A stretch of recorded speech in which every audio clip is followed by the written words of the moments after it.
Tonight, the Target 12 investigators have discovered a spike in Rhode Island gun sales. Local dealers attribute it to the shooting at Sandy Hook Elementary School.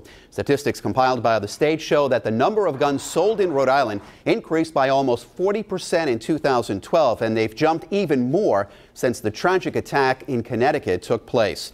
Target 12 investigator Walt Buteau joins us now live from the newsroom with more. Local gun store owners tell us that in some cases their gun sales have doubled since that Connecticut shooting. These are 30-round magazines, one of the potential targets for gun control legislation. The owner of this gun store tells Target 12 these high-capacity magazines used to retail for about $20 a piece. But he says since the Newtown shooting, that price is up by about 500%. And demand for the 30-round magazines is high enough to cause shipment delays. The store owner says it took about 3 weeks longer than normal to get this box delivered to Rhode Island. Several other gun store owners in Rhode Island tell us their sales are also up sharply since the Connecticut shooting.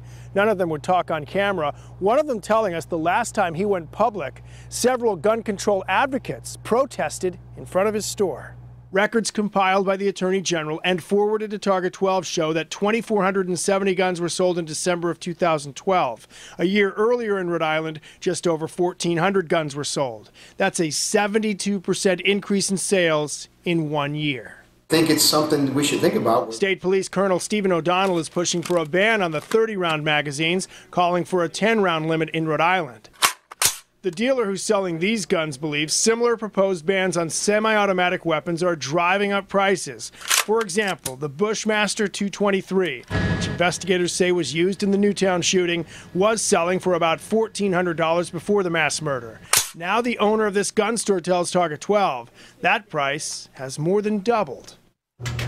Target 12 also found out that gun control legislation is in the works in the Rhode Island General Assembly, but a draft of that measure will not be available until late February at the earliest. In the newsroom with the Target 12 investigators, Walt Buteau, Eyewitness News.